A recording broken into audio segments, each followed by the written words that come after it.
Hello everyone, we are on chapter 9 and we are on paragraph 22. The progress of civilization, for those to whom the blessings of civilization bring a feeling of pleasure, turns out to be a special case of the foregoing moral principle. Of course, they will have to take into the bargain the decline and destruction of a number of things that also contribute to the general good. It is also possible, however, that some people regard the progress of civilization as a moral necessity quite apart from the feeling of pleasure that it brings. For them, this becomes a special moral principle in addition to the previous one.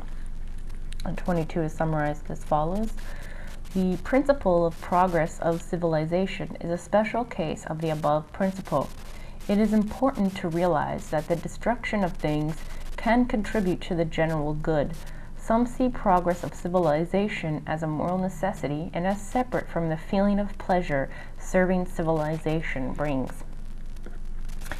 Paragraph 22 is number 2 of paragraph 20, and it's just basically pointing out about what is progress of civilization, and that also is about contributing to the general good of humanity, and sometimes, as he mentions, advancing in civilization requires a certain destruction of things.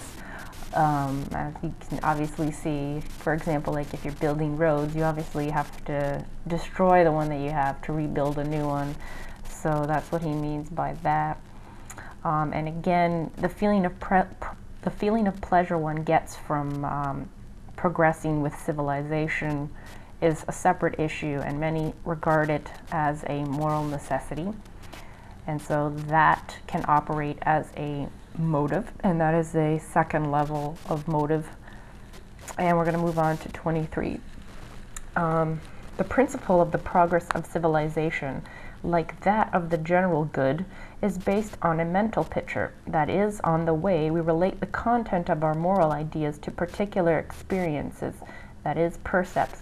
The highest conceivable moral principle, however, is one that from the start contains no such reference to particular experiences, but springs from the source of pure intuition, and only later seeks any reference to percepts, that is, to life. Here, the decision as to what is to be willed proceeds from an authority very different from that of the foregoing cases.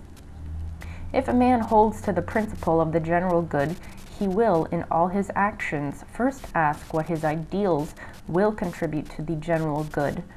If a man upholds the principle of the progress of civilization, he will act similarly. But there is still a higher way, which does not start from one and the same particular moral aims in each case, but sees a certain value in all moral principles and always asks whether in the given case this or that principle is the more important. It may happen that in some circumstances a man considers the right aim to be the progress of civilization, in others the promotion of the general good, and in yet another the promotion of his own welfare, and in each case makes that the motive of his action. But if no other ground for decision claims more than second place, then conceptual intuition comes first and foremost into consideration. All other motives now give way, and the idea behind an action alone becomes its motive. And 23 is summarized as follows.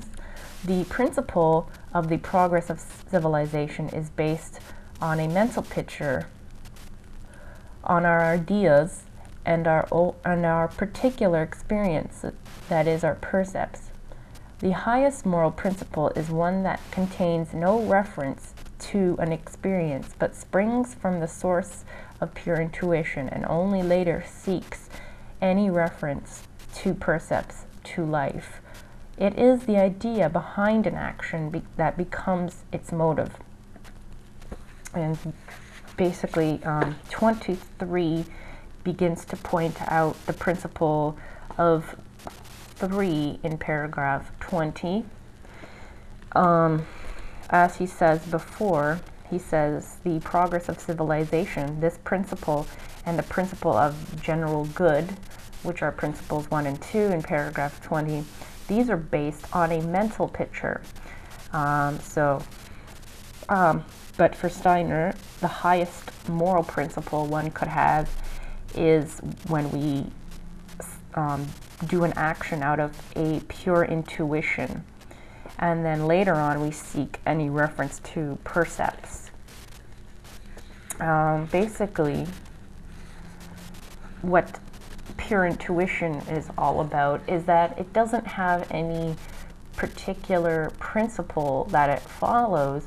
It may sometimes follow the principle of, progress of civilization.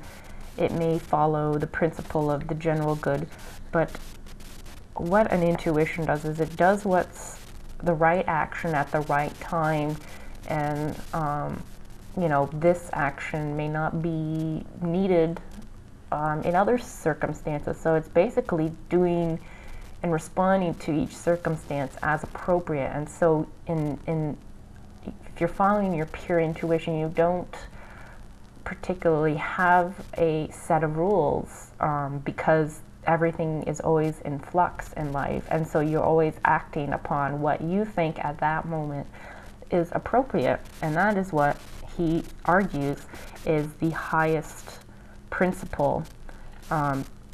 It's the highest motive one could have for leading a moral life. As he says here, it is the idea behind an action alone that becomes its motive. And that's basically what it means to be following your intuitions as a motive, because you're always having an idea about being in a certain situation, and you just deal with it accordingly. And that is basically what he is talking about in this paragraph.